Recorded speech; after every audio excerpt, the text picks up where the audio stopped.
నమస్తే, welcome to ABC news. ముందుగా headlines చూద్దాం.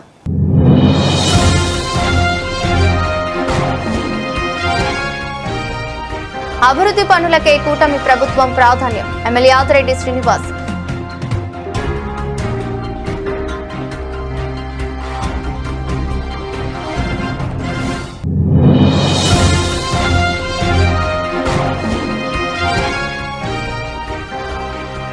రాహుల్ గాంధీ ఖర్గేపై అనుచిత వ్యాఖ్యలు మానుకోవా? బోడా వెంకట్.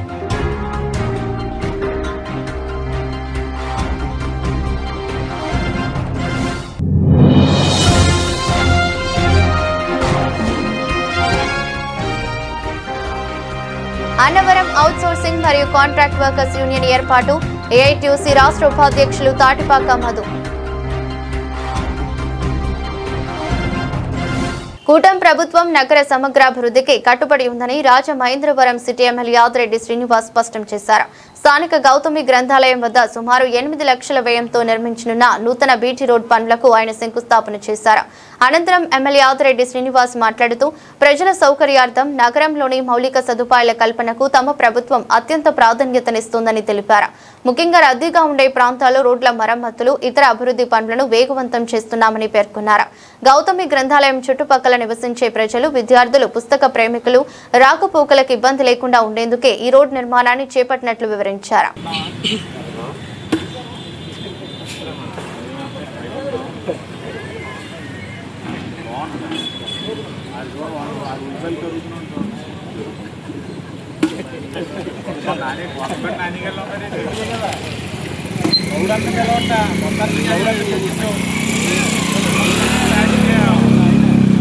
రాజకీయంగా తొక్కిస్తావు దాదా దాదా శ్యామో గౌడన్న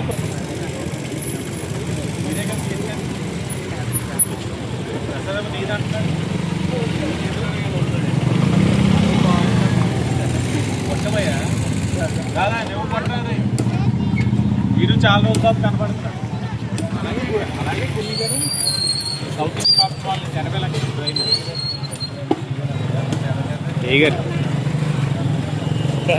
చాలా క్రూషియల్ వర్క్ మనం అట్లీస్ట్ వర్షాకాలం ఒకవైపు ట్రైన్ ఆపడితే బాబా గుడి దాకా మ్యాక్సిమం రోడ్ వేస్తారు. అది వేస్తే కోయిల్ రావణ్ గారి దగ్గరికి స్టార్ట్ చేయలేదు. ఇంకా స్టార్ట్ చేయలేదు. ఎంఎస్ఆర్ వాళ్ళు చూసుకుంటున్నారా? ఎంఎస్ఆర్ కాలనీలో నేను ఏదో ఫంక్షన్కి వెళ్తే బాబు ఇంకా అవ్వలేదు. అది కూడా చాలా టెక్నికల్గా వేయాలి. అది లేయర్ లెవెల్ ఇటు మార్చలేదంటే కిందన గాయత్రి నగర్లోకి వెళ్ళిపోతుంది. వార్డులో గౌతమి గ్రంథాలయం ఆనుకొని కిందకి రోడ్డు ఏదైతే ఉందో బాగా శిథిలావస్థ పరిస్థితిలో ఉంది. దాన్ని ఈ రోజున బీటీ ఏదైతే లేయర్ ఉందో దాన్ని రెన్యూ చేయడానికి 8 లక్షలతోటి పనులకు ఈ రోజున శంకుస్థాపన చేయడం జరిగింది. సోమవారం మొదలు పెడతారు కాంట్రాక్టర్ గారు. బాగా రద్దీ రోడ్డు కాబట్టి స్టూడెంట్స్తో పాటు హాస్పిటల్ కూడా ఉంది కాబట్టి ప్రజలకి ఎవరికి కూడా ఇబ్బంది కలగకుండా ఒక రోజులో ఆ కార్యక్రమాన్ని కూడా పూర్తి చేయాలని కాంట్రాక్టర్ గారికి కూడా తెలియచేయడం, అధికారులు కూడా అదే విధంగా పూర్తి చేయాలన్న ఆలోచనతో కూడా ఉండడం కూడా జరిగింది. నేను పదే పదే చెప్తా ఉంటాను, చేసే ప్రతి కార్యక్రమం కూడా కూటమి ప్రభుత్వంలో ఏది ప్రజలకి అవసరమో అదే చేస్తున్నాం. మీరు ఇదే వార్డు 33వ వార్డు ఎదుర్కొంటున్న సౌత్ ఇండియా షాపింగ్ మాల్ ఆనుకొని ఉన్న 35వ వార్డు మొన్ననే ఇక్కడే ఉన్నారు ఆయన, ఏదైనా కరగాని వేణువు గారు 50 లక్షలతోటి 15 సంవత్సరాలుగా ఉండిపోయిన రోడ్డుకి రోడ్ కమ్ డ్రైన్స్ పనులు పూర్తి చేశాం. అలాగే తుమ్మలవ అమ్మట 5 వీధులు ఆనుకొని ఏదైతే మేజర్ డ్రైన్స్ అంటే సౌత్ ఇండియా షాపింగ్ మాల్ మొదలుకొని అటు సైడ్ బాబా గుడి వరకు ఇరువైపులా మేజర్ డ్రైన్స్ 80 లక్షలకి అది కూడా శాంక్షన్ చేయించున్నాం. ఇవన్నీ కూడా సంవత్సరాలుగా తుమ్మలవకి కలిగిన కష్టాలు. గత 5 సంవత్సరాలు వైఎస్ఆర్ కాంగ్రెస్ పార్టీ ఉన్నప్పుడు పట్టించుకునే నాదుడు లేడు. ఇన్ఛార్జికి పేరుకి మీటింగులు పెడితే మహిళలందరినీ తరలించడానికే ఇన్ఛార్జీలు. అక్కడ ప్రజలకు అవసరాలు తీర్చడానికి ఆనాడున్న వైసీపీ ఇన్ఛార్జీలు ఎవరు పనిచేయాల. ఈరోజు మా వారు ఏది ప్రజలకు కావాలో చేయిస్తున్నారు, పూర్తి చేస్తున్నాం. పుష్కరాల్లోపు ప్రతి వార్డులో కూడా అవసరమైనవి అన్నీ కూడా పూర్తి చేయడానికి అన్ని విధాలుగా కూడా కూటమి ప్రభుత్వం కృషి చేస్తూ ఉందని ఈ సందర్భంగా తెలియజేస్తా ఉన్నాం. కాంగ్రెస్ అగ్రనేతలు రాహుల్ గాంధీ మల్లికార్జున ఖర్గేపై అనుచిత వ్యాఖ్యలు చేయడం సరికాదని తూర్పు గోదావరి జిల్లా కాంగ్రెస్ అధ్యక్షుడు బోడా వెంకట్ విమర్శించారు. రాజమండ్రిలో నిర్వహించిన మీడియా సమావేశంలో ఆయన మాట్లాడుతూ 50 సంవత్సరాలకు పైగా చరిత్ర కలిగిన కాంగ్రెస్ పార్టీ నాయకత్వంపై అసందర్భ వ్యాఖ్యలు చేయడం బాధాకరమన్నారు. రాహుల్ గాంధీ మల్లికార్జున ఖర్గేపై వ్యక్తిగత విమర్శలు చేయడం రాజకీయ సంస్కృతికి విరుద్ధమని పేర్కొన్నారు. అధికారంలో ఉన్నామనే అహంకారంతో మాట్లాడితే కాంగ్రెస్ పార్టీ సహించబోదని హెచ్చరించారు. ప్రజాస్వామ్యంలో పరస్పర గౌరవంతో రాజకీయాలు జరగాలని సూచించారు. ఆంధ్రప్రదేశ్లో ఒంటరిగా పోటీ చేసి గెలిచిన చరిత్ర తమ ప్రత్యర్థి పార్టీలకు లేదని బోడా వెంకట్ వ్యాఖ్యానించారు. కాంగ్రెస్ పార్టీ దేశ నిర్మాణంలో కీలక పాత్ర పోషించిందని, ప్రజల సమస్యలపై ఎప్పటికప్పుడు పోరాడుతూనే ఉంటుందని తెలిపారు. ఈ సమావేశంలో సీనియర్ కాంగ్రెస్ నాయకులు పట్నాల శ్రీనివాస్, నవ తారకేష్, శేస్తా సతీష్, చేమూర్తి, లీలావతి, చింతాడ వెంకటేశ్వరరావు, సత్యనారాయణ, రామనీయుడు తదితరులు ఉన్నారు.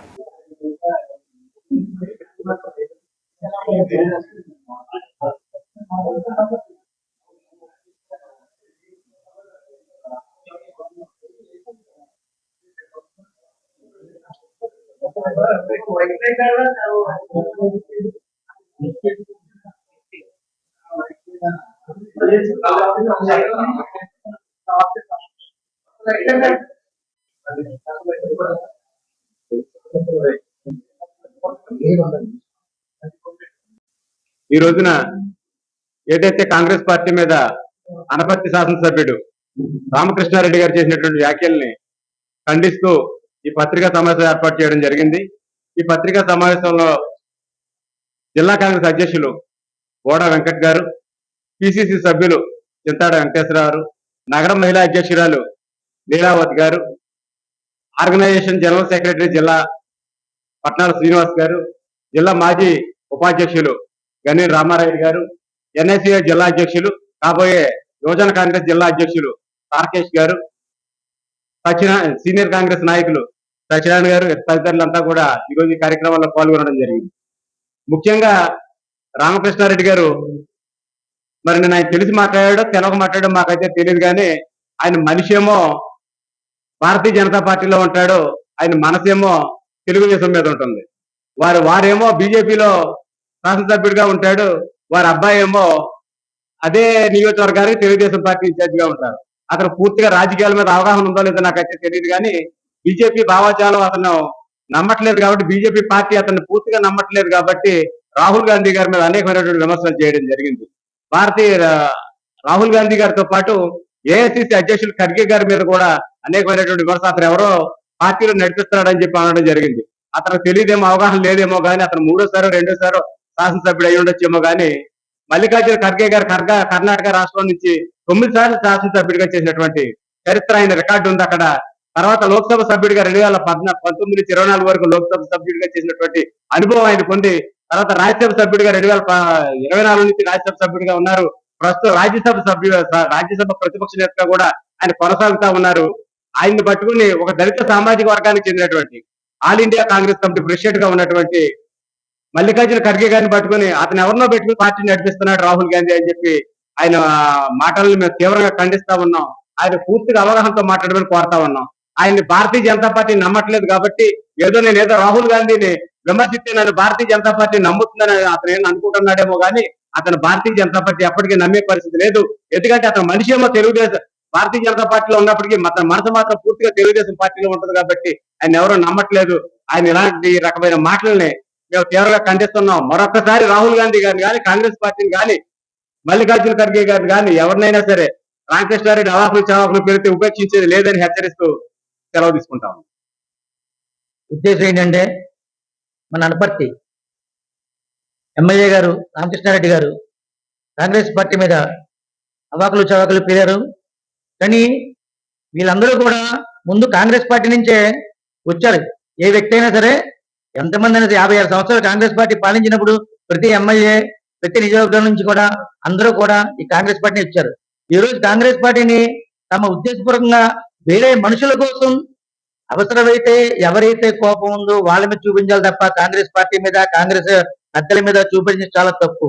అలాంటి వ్యక్తిగత దోషణలు మీకు ఎవరైతే ఉన్నారో వాళ్ళ మీద విమర్శించండి. అంతేగాని మీరు కాంగ్రెస్ పార్టీని, కాంగ్రెస్ పార్టీ అభివృద్ధిని మీరేమీ చేయలేరు. రాబోయే రోజుల్లో కాంగ్రెస్ పార్టీ విజయదుందుబి మోగిస్తుంది. అలాంటి టైంలో మీరు ఒక్కసారి ఆలోచించి మీరు ఏం మాట్లాడుతున్నారో తెలుసుకుని మాట్లాడటం చాలా మంచిది. కాబట్టి పత్రిక ముఖం చెప్తున్నాను, కాంగ్రెస్ పార్టీ ఎప్పటికీ యావగ్రీయంగా ఉంటది, విజయంగా ఉంటది. మీ అందరికీ నా హృదయపూర్వక సెలవు తీసుకుంటున్నాను. నిన్న అనపర్తి శాసనసభ్యులు నల్లమిల్లి రామకృష్ణారెడ్డి గారు పత్రికా సమావేశం నిర్వహించి అందులో అసందర్భంగా కాంగ్రెస్ పార్టీని, కాంగ్రెస్ పార్టీ నాయకత్వాన్ని, ముఖ్యంగా రాహుల్ గాంధీ గారిని విమర్శించడం అమానుష్యం. తూర్పుగోదావరి జిల్లా కాంగ్రెస్ పార్టీ తరఫున మేము సూటిగా రామకృష్ణారెడ్డి గారిని ప్రశ్నించేది ఏంటంటే, సుదీర్ఘ రాజకీయ నేపథ్యం ఉన్న కుటుంబం మీది. మీ నాన్నగారు నల్లమిల్లి మూలారెడ్డి గారు పంచాయతీ ప్రెసిడెంట్ గా కాంగ్రెస్ పార్టీతోనే ఆయన రాజకీయ ప్రస్థానం మొదలు పెట్టారనే విషయాన్ని మీరు మర్చిపోయినట్టున్నారు. ఏదైతే నల్లమిల్లి మూలారెడ్డి గారి వారసుడిగా మీరు రాజకీయాల్లోకి వచ్చారో, మూలారెడ్డి గారికి రాజకీయ అవకాశం కల్పించింది కాంగ్రెస్ పార్టీ. అది మీరు గుర్తించుకోవాలని చెప్పి ఇవాళ మీకు తెలియజేస్తూ, ఆయన నరేంద్ర మోడీ ప్రపంచంలోనే శక్తివంతమైన నేత. ఆయన పొదుపు చేయమన్నారు. ఆయన విధానం దేశీయ విధానం, రాహుల్ గాంధీ గారిది స్వదేశీ విధానం అని చెప్పి విమర్శలు చేశారు. రామకృష్ణారెడ్డి గారిని సూటిగా ప్రశ్నిస్తున్నాం. నిన్న కాక మొన్న జరిగిన నార్వే దేశంలో పత్రికా సమావేశం నిర్వహించిన నరేంద్ర మోడీ గారు, ఆ దేశ జర్నలిస్టు భారతదేశాన్ని మేము ఎందుకు నమ్మాలి అని ఒక ప్రశ్న అడిగితే ఆ సమాధానం చెప్పలేక అక్కడి నుంచి వెళ్ళిపోయిన నరేంద్ర మోడీ ఏ రకంగా స్వదేశీ నేత అవుతారో రామకృష్ణారెడ్డి గారు చెప్పాలి. అలాగే ఖర్చుల మీద పొదుపు చేయమని చెప్పి ప్రజలకు పిలుపునిచ్చిన నరేంద్ర మోడీ గారు అంతకు ముందొద్దు, ఆ ప్రకటన చేసిన తర్వాత భారతదేశంలో అనేక రాష్ట్రాల్లో బీజేపీ పరిపాలన చేస్తుంది. ఆ రాష్ట్రాల్లో బీజేపీ ప్రజాప్రతినిధులు ముఖ్యమంత్రి స్థాయి నుంచి ఎమ్మెల్యే వరకు ఎంతమంది పొదుపు చేశారో ఇవాళ రామకృష్ణారెడ్డి గారు చెప్పాలి. అలాగే ఆయన ఇంకొక విషయం మాట్లాడుతూ, కాంగ్రెస్ పార్టీకి ఒక 10 స్థానాలు కూడా ఎక్కడా రావట్లేదు, వాళ్ళ గురించి మాట్లాడేది ఏంటి అని అంటారు. నేను ఆయన్ని సూటిగా ప్రశ్నిస్తున్నా, అయ్యా నిన్న జరిగిన తమిళనాడు ఎలక్షన్ లో అనేక ప్రాంతీయ పార్టీలతో మీరు పొత్తు పెట్టుకున్నారు. మీకు వచ్చిన సీట్లు ఎన్ని? మొన్న జరిగిన కేరళ ఎలక్షన్ లో మీకు వచ్చిన సీట్లు ఎన్ని? అంతకు ముందు జరిగిన తెలంగాణలో మీకు వచ్చిన సీట్లు ఎన్ని? 3 ప్రాంతీయ పార్టీలతో ఎలక్షన్ పెట్టుకుని ఆంధ్రప్రదేశ్ లో పోటీ చేస్తే. కాకినాడ జిల్లా ప్రముఖ పుణ్యక్షేత్రం అన్నవరం దేవస్థానంలో అవుట్ సోర్సింగ్ కాంట్రాక్ట్ కింద పనిచేస్తున్న సుమారు 500 మంది కార్మికులకు నేటికి సుమారు గత 53 రోజులుగా వేతనాలు లేవని, దీంతో కార్మికులు మానసికంగా ఇబ్బందులు పడుతున్నారని, వెంటనే వేతనాలు చెల్లించాలని ఏఐటీయూసీ రాష్ట్ర ఉపాధ్యక్షులు తాటిపాక మధు డిమాండ్ చేశారు. శుక్రవారం ఉదయం అన్నవరం ఈవో కార్యాలయంలో కార్యనిర్వహణాధికారి నల్లం సూర్య చక్రధర్రావు గారికి కార్మికుల సమస్యలతో కూడిన వినతి పత్రాన్ని అందజేయడం జరిగింది. అంతకుముందు హరిహర సదన్, శివ సదన్, ప్రకాష్ సదన్, తూర్పు గోపురం, పడమర గోపురం పరిసర ప్రాంతాల్లో పలుచోట్ల పనిచేస్తున్న కార్మికులను కలిసి వారి సమస్యలను తెలుసుకుని అనంతరం సమావేశం ఏర్పాటు చేయడం జరిగింది. అనంతరం కొండ దిగువన ఉన్న శ్రీ రాఘవేంద్ర రెసిడెన్స్ ఫంక్షన్ హాల్లో యూనియన్ ప్రారంభం సభ బాలకృష్ణ అధ్యక్షతన జరిగింది. మరో వారం రోజుల్లో నిర్మాణ సమావేశం వేసుకుని నూతన నాయకత్వాన్ని ఏర్పాటు చేసుకోవాలని తీర్మానించడం జరిగింది.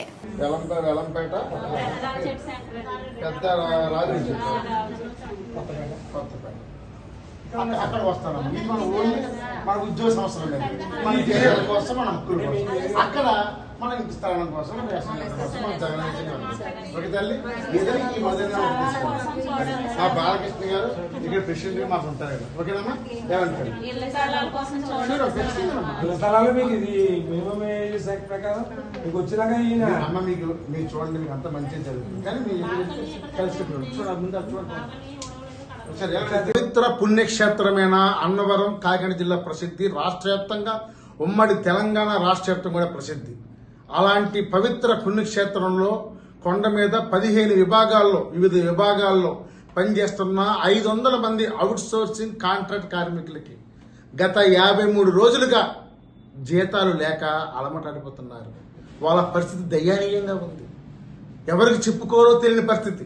అందుకని ఈరోజు ఏఐటీసీ నాయకత్వం వెళ్ళి ప్రకాశ్ సదనం, అలాగే ఆర్యాల సదన్, అలాగే మొత్తం అన్ని ప్రాంతాల్లో తిరిగి వాళ్ళ సమస్యలను రాసుకుని మళ్ళా కొండ కిందకు రాఘవేంద్ర ఫంక్షన్ హాల్కి వచ్చి వాళ్ళ సమస్యల మీద ప్రశ్న ఇవ్వడం జరిగింది. మేము తర్వాత అంతకుముందే ఈఓ గారిని కలిసి మా వినతిపత్రం ఇవ్వడం కూడా జరిగింది. ప్రధానంగా డిమాండ్ ఏంటంటే, ఒకటి, వాళ్ళ వేతనం ప్రతి నెల 1వ తేదీ నాటికే అందించేలాగా ఆయా కాంట్రాక్టులతో మాట్లాడండి, కింద సిబ్బందికి తెలియజేయండి, వీళ్ళ జీతాలకు ఇబ్బంది లేకుండా. రెండోది, సుప్రీంకోర్టు తీర్పు ప్రకారంగా కనీస వేతన చట్టాన్ని కనీసం మినిమం 21,000 జీతం పెంచండి అనేది అడగం. మూడోది, ఎవరైతే వివిధ విభాగాల్లో పనిచేస్తారో వాళ్ళందరి సమస్యలు, చాలా సమస్యలు ఉన్నాయి, వాటి మీద పరిష్కారం చేయడం కోసం ఒకసారి మా కార్మిక నాయకులతో మీరందరితో సమావేశం వేసి ఈ అన్నవరం పవిత్రత మరింత కాపాడదామని తెలియజేస్తున్నాము. తాటిపాక మధు, ఏఐటీసీ రాష్ట్ర ఉపాధ్యక్షులు. ప్రపంచ రక్త క్యాన్సర్ దినోత్సవం సందర్భంగా వైద్య రంగంలో చోటు చేసుకున్న విప్లవాత్మక మార్పులపై రాజమండ్రిలో విస్తృత అవగాహన సదస్సు జరిగింది. హైదరాబాద్లోని యశోద ఆసుపత్రి ఆధ్వర్యంలో నిర్వహించిన ఈ కార్యక్రమంలో ఆధునిక వైద్యం సాధించిన అద్భుతాలను వైద్యులు కళ్లకు కట్టారు. ఒకప్పుడు రక్త క్యాన్సర్ అంటే మరణ శాసనంగా భావించే పరిస్థితి ఉండేది. కానీ నేడా మహంపారి కూరలు పీకే అత్యాధునిక చికిత్సలు అందుబాటులోకి వచ్చాయి. ఈ క్రమంలో ప్రాణాంతక క్యాన్సర్ బారిన పడిన 18 ఏళ్ల రాజమండ్రి యువకుడు ఉమా గంగాధర్ సచికేతు సాధించిన విజయాన్ని వైద్యులు ప్రముఖంగా ప్రస్తావించారు. 5 ఏళ్ల క్రితం తీవ్రమైన రక్త క్యాన్సర్ బారిన పడిన ఆ యువకుడికి ఎముక ముజ్జ మార్పిడి అత్యవసరమైంది. అయితే 100% జన్యువులు సరిపోలే, దారత దొరకని క్లిష్ట పరిస్థితి ఎదురైంది. ఈ సవాలును స్వీకరించిన వైద్యులు కేవలం సగం జన్యువులు మాత్రమే సరిపోలిన కుటుంబ సభ్యుడి నుంచి ఎముక మజ్జను సేకరించి హ్యాంప్లాయిడ్ ఎంటికల్ ట్రాన్స్ప్లాంట్ పద్ధతిలో విజయవంతంగా మార్పిడి చేశారు. ఈ అత్యాధునిక చికిత్సతో క్యాన్సర్ ను పూర్తిగా జయించిన ఆ యువకుడు ప్రస్తుతం సంపూర్ణ ఆరోగ్యంతో సాధారణ జీవితం గడుపుతున్నాడు. సకాలంలో సరైన వైద్యం అందిస్తే మృత్యువు అంచుల దాకా వెళ్లిన వారిని సైతం కాపాడుకోవచ్చని ఈ ఉదంతం నిరూపించింది. కాంప్లికేటెడ్, అత్యంత డిఫికల్ట్ అయిన హాఫ్ మ్యాచ్ ట్రాన్స్ప్లాంట్ చేసి ఈరోజు మన ముందుగా ఉమా ఉన్నాడు. నేను 5 years ముందు ఉమా హాఫ్ మ్యాచ్ ట్రాన్స్ప్లాంట్ జరిగింది అని మీకు ముందే చెప్పితే ఎవరు నమ్మరు. మనలాగానే ఆరోగ్యవంతంగా కాలేజ్ బ్రైట్ అబ్బాయి, ఇంటర్ 2nd year అయింది. సో ఉమా కూడా వాడి అభిప్రాయం, మన తెలుగు జనాల్లో చాలా అపోహలు ఉన్నాయి. ఒకటి, క్యాన్సర్ అంటే క్యూర్ కాలేని జబ్బు, మనిషి ఎప్పుడు దాంతో బయటపడడు, ఆరోగ్యవంతంగా మళ్ళా రికవర్ కాడు. నెంబర్ 1. నెంబర్ 2, చికిత్స అయ్యాక మనిషి మనలాగా ఆరోగ్యవంతంగా ఉండడు, మంచం పైననే పడుకొని ఉంటాడు. బోన్ మ్యారో ట్రాన్స్ప్లాంట్ అంటే చాలా కాంప్లికేటెడ్ సర్జరీ. ఇవి చాలా అపోహలు ఉన్నాయి. డోనర్కి స్టెమ్ సెల్ ఇస్తే చాలా ఏదో డాక్టర్ ఆపరేషన్ చేసి బోన్ మ్యారో తీస్తారు, ఇలాంటి అపోహలు ఉన్నాయి. యాక్చువల్లీ స్టెమ్ సెల్ డొనేషన్ రక్తదానం లాగా చాలా పవిత్రమైన ఒక పుణ్యకర్మం. సో స్టెమ్ సెల్ డొనేట్ చేసే వాళ్ళకి ఎటువంటి ఇబ్బంది, అపాయం, ప్రమాదం ఉండదు. కానీ ఆ స్టెమ్ సెల్ ద్వారా మరొకటిది మనం ప్రాణం కాపాడుకోవచ్చు. ఈ సందర్భంగా ఉమా వాడి అభిప్రాయం షేర్ చేయాలి అని రిక్వెస్ట్ చేస్తున్నాను. నా పేరు ఉమా. ఇది ట్రీట్మెంట్ అయిపోయింది కదా సార్, లైఫ్ లాంగ్ మందులు వాడాలా లేకపోతే ఏ స్టేజ్లో ఉంటే మిమ్మల్ని ఆశ్రయించాలి? Yes correct. So thank you so much sir, ఇది చాలా మంచి విషయం మీరు అడిగారు. మామూలుగా ఏ అవయవం ట్రాన్స్ప్లాంట్, కిడ్నీ ట్రాన్స్ప్లాంట్ అయినాయి, liver transplant, heart transplant, lung transplant చేశాక ఈ పేషెంట్ జీవితాంతం ఆ ట్రాన్స్ప్లాంట్ అయిన అవయవం బాడీ రిజెక్ట్ చేయకూడదు అని మందులు వాడతారు. కానీ బోన్ మ్యారో ట్రాన్స్ప్లాంట్లో ఇమ్యూన్ సిస్టమ్ ఎక్కడి నుంచి ఉత్పత్తి అవుతుంది? రక్త సంస్థ ఒక భాగం. కాబట్టి బోన్ మ్యారో ట్రాన్స్ప్లాంట్ అయ్యాక 6 నెలల నుంచి సంవత్సరం దాకానే మందులు వాడే అవసరం పడుతుంది. తర్వాత ఎటువంటి మెడిసిన్స్ వాడే అవసరం లేదు. మన దగ్గర ఉమా సంవత్సరానికి ఒకసారి జస్ట్ ఫాలోఅప్కి వస్తాడు, అన్నీ కరెక్ట్ ఉన్నాయా లేదా తెలుసుకోవడానికి ఫాలోఅప్లో వస్తాడు. కానీ జీవితాంతం మందులు వాడే అవసరం కాదు. ఎందుకంటే బోన్ మ్యారో ట్రాన్స్ప్లాంట్ చేశాక వాళ్ళ బాడీలో ఉన్న దూషితమైన రక్త సంస్థ మనం మారుస్తాం. హెల్దీ డోనర్, ఆరోగ్యవంతమైన డోనర్, ఫ్యామిలీ మెంబర్స్ కానీ, ఇంటర్నేషనల్ డోనర్స్ కానీ, హాఫ్ మ్యాచ్ కానీ, ఫుల్ మ్యాచ్ కానీ, ట్రాన్స్ప్లాంట్ అయ్యాక రక్త సంస్థ అనేది పేషెంట్ది ఉండదు. అది డోనర్ ఒరిజిన్ రక్త సంస్థ, ఇమ్యూనిటీ కూడా డోనర్ డిరైవ్డ్ రక్త సంస్థ నుంచి వచ్చే భాగం. కాబట్టి బ్లడ్ జబ్బులు specialist, bone marrow transplant specialist. గత 25 సంవత్సరం నుంచి నేను ప్రాక్టీస్ చేస్తున్నాను. గత 15 ఇయర్స్ నుంచి యశోద హాస్పిటల్లో ఒక senior haematologist and head department of haematology bone marrow transplant లాగా పనిచేస్తున్నాను. ఇప్పుడు వరకు మన యశోద హాస్పిటల్ హైటెక్ సిటీలో మనం 500 కిన్నా ఎక్కువగా బోన్ మ్యారో ట్రాన్స్ప్లాంట్ చికిత్సలు చేశాము.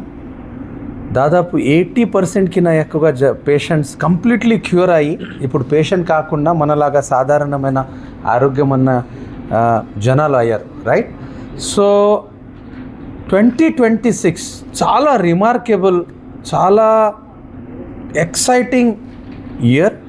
కొత్త మార్పులు మీరు చూస్తున్నారు.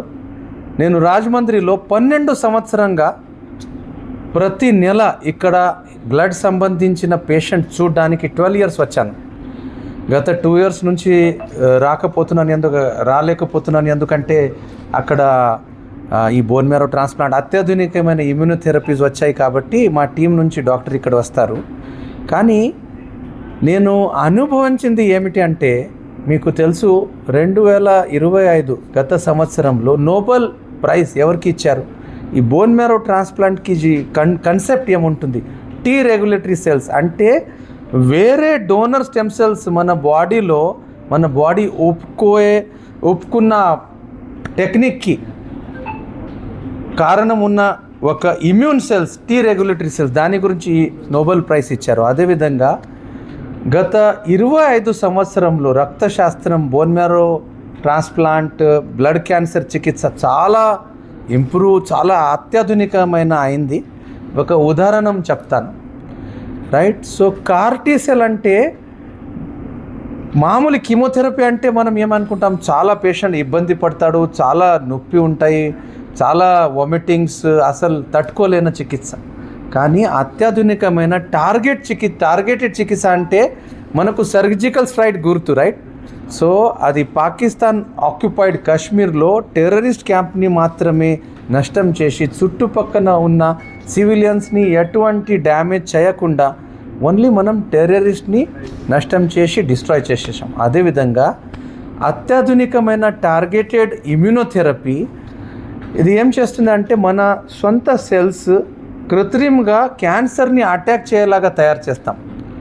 సో దానికి CAR-T సెల్ ట్రీట్మెంట్ అంటారు. దాని కాస్ట్ అమెరికాలో కానీ యూరోప్లో కానీ 8 to 10 crores ఉంటుంది, రైట్? ఈ చికిత్స గత 2-3 సంవత్సరం నుంచి ఇండియాలో అవైలబుల్ ఉంది. దాని ముందు మన చాలా రాజమండ్రి, విశాఖపట్నం, విజయవాడ ఈ ఏరియాస్ మన తెలుగు రాష్ట్రం నుంచి చాలా పేషెంట్ని మేము అమెరికా, ఇజ్రాయెల్, యూరోప్ పంపించాం. ఈ చికిత్స ఇండియాలో వచ్చే ముందు 2020 ముందు, రైట్? సో చాలా పేషెంట్స్ డబ్బులు ఉన్నవారు 8 to 10 crores ఖర్చు చేసి దాంట్లో ఒక దాదాపు 60-70% పేషెంట్స్ క్యూర్ అయ్యారు. అదే చికిత్స మన ఇండియన్ టెక్నాలజీ IIT ప్లస్ కల్చరే కాదు, ఇక్కడ చాలా ఈ బ్లడ్ జబ్బులు, బ్లడ్ క్యాన్సర్ గురించి నాకు గుర్తు వచ్చేది cure, survival struggles and complete cured patients and completely relieved, ఆరోగ్యంగా ఉన్న పేషెంట్స్. చాలా పేషెంట్ని మనం ఇక్కడ బ్లడ్ జబ్బులు, బ్లడ్ క్యాన్సర్ని ట్రీట్ చేసి దాదాపు 100 కిన్నా ఎక్కువ పేషెంట్స్ కంప్లీట్లీ క్యూర్ అయ్యారు మన గోదావరి భాగం నుంచి. ఆ సందర్భంగా ఈరోజు ప్రెస్ మీట్ అరేంజ్ చేయటం జరుగుతుంది. వినోద్ గారు ప్లీజ్. ప్రజా అవసరాలకు అనుగుణంగా ప్రజా సేవ చేయడమే కూటమి ప్రభుత్వ ధ్యేయమని రూరల్ శాసనసభ్యులు గోరంట్ల బుచ్చయ్య చౌదరి పేర్కొన్నారు. ఈ రోజు ఎండను సైతం లెక్క చేయకుండా మండుటెండలో కొలమూరు పంచాయతీ నందు పలు అభివృద్ధి కార్యక్రమాలకు ప్రోత్సాహం ప్రారంభోత్సవ శంకుస్థాపనలు చేశారు. జలజీవన్ మిషన్ నిధులు 1.35 కోట్ల రూపాయలతో జంగాల కాలనీ, రాజరాజేశ్వరి నగర్, పూసమ్మ కాలనీ నందు నూతనంగా నిర్మించిన 3 వాటర్ ట్యాంకులు ప్రారంభోత్సవం, చెంచు కాలనీ నందు 67.54 లక్షల రూపాయలతో నూతనంగా నిర్మించిన స్వర్ణ గ్రామ భవనం, రైతు సేవా కేంద్రం ప్రారంభోత్సవం మరియు 46 లక్షల రూపాయలతో మంచినీటి సంపు, మోటార్ పైప్ లైన్ కు శంకుస్థాపన చేశారు.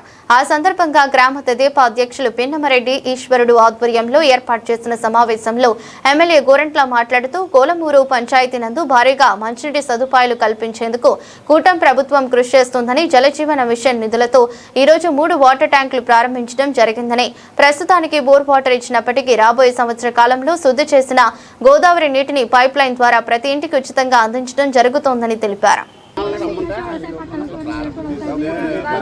లోన్ పడలేదు, 2 లక్షలు మీరు కట్టాలా, అలాగే ఇంట్లో నుంచి వెళ్ళిపోవాలా అంటున్నారు. లోన్ నాకు పడలేదు సార్, అసలు లోన్ కూడా నాకు పడలేదు. అలాగే మేము ఏం చేసాం, ఢిల్లీలో అయి తోముకుంటాం. అదేంటి ఆన్లైన్ పబ్లిక్ కూడా పబ్లిక్ కూడా లేదు కానీ ఇంటికి ఫ్రీగానే ఏ ఇంటికి ఆ ఇంటికి కూడా వస్తుంది. ఇది అర్థమైందంటే మేము విడగొడుతున్నాం. అది డౌన్ మెరక కనుక మీకు మెరక ఎక్కువ నీళ్ళు వచ్చేలా పెడుతున్నాం.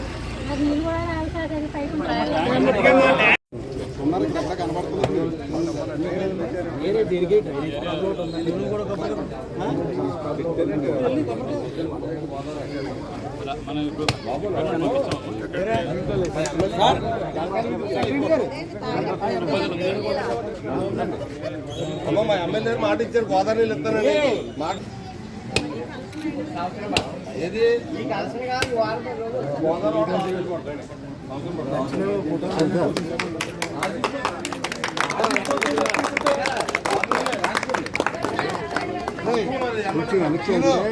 అక్కడికి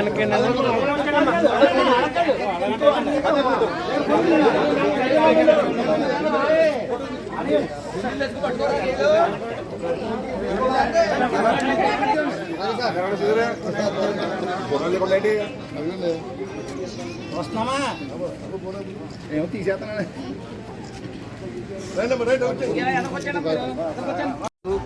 పంతమూరులో భారీగా మంచినీటి సౌకర్యాలు ఏర్పాటు చేయాలని లక్ష్యంలో ముందుకెళ్తున్నాం. జలజీవన్ మిషన్లో 3 ట్యాంకులు ఇవాళ ఓపెన్ చేసాం. ఇంటింటికి ఉచితంగా కొట్టాయి కనెక్షన్ ఇస్తున్నాం. బాగా జంగాలపల్లి కాలనీ కానీ, రాజేశ్వరనగర్ కానీ, భూసిమ కాలనీ కానీ ఇక్కడ ప్రాంతాల్లో సమస్య ఉంది.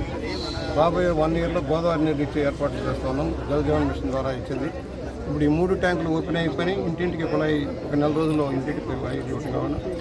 దాదాపు 10-12 కోట్ల రూపాయలతోటి కొత్తమూరు, కోలమూరు, రాయుడుపాకం ఈ ప్రాంతాల్లో అభివృద్ధి కార్యక్రమాలు చేపడుతున్నాం. మెయిన్గా డ్రైనేజ్ సమస్య ఉంది భారీగా. 2 కోట్ల రూపాయలతో రాజేశ్వరనగర్లో మెయిన్ డ్రైన్, జంగాలపల్లిలో ఒక 2 కోట్ల రూపాయలు డ్రైన్లు జరుగుతున్నాయి. అనుసంధాన ప్రాజెక్టులు అనేవి నడుస్తున్నాయి. కొంచెం భారీగా ఊరు పెరగడంలో సమస్యలు ఉన్నాయి. గతంలో చేసిన లేఅవుట్లో రోడ్లు లేకపోవడం, కాలువలు లేకపోవడం, కనీస సౌకర్యాలు లేకుండా లేఅవుట్లో ఇల్లు కట్టడంలో సమస్య వచ్చింది. భారీగా ఎంత చేసినా తగ్గేది కాదు. ఇది చాలా తీవ్రమైన సమస్య ఉంది. అయినా కూడా పేద మధ్యతరగతి వాళ్ళు బయట నుంచి ఏజెన్సీ నుంచి వచ్చినా కూడా ఇక్కడ సెట్ అవుతారు ఉద్యోగస్తుల వాళ్ళు. ఇవన్నీ దృష్టిలో పెట్టుకొని సమగ్రమైన ప్రణాళిక రూపొందిద్దాం. దాదాపు 50 కోట్ల రూపాయల పనులు అయితే కానీ పూర్తిగా సమగ్రంగా అభివృద్ధి చేయలేం. ఇవాళ 12 కోట్ల రూపాయలతో పనులు చేస్తా ఉన్నాం. వార్తలు ముగించే ముందు మరోసారి హెడ్లైన్స్.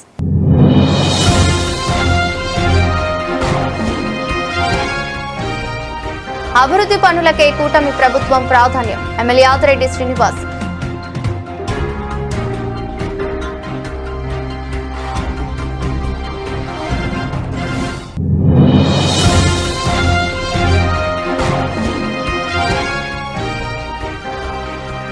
రాహుల్ గాంధీ ఖర్గేపై అనుచిత వ్యాఖ్యలు మానుకోవా, బోడా వెంకట్.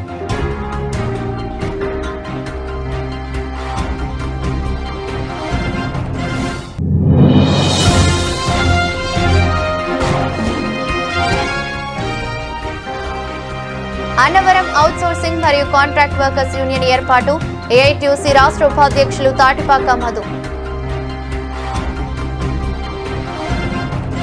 ఇది రోజు బులెటిన్. మరో బులెటిన్లో మళ్ళీ కలుద్దాం. అంతవరకు సెలవు. నమస్కారం.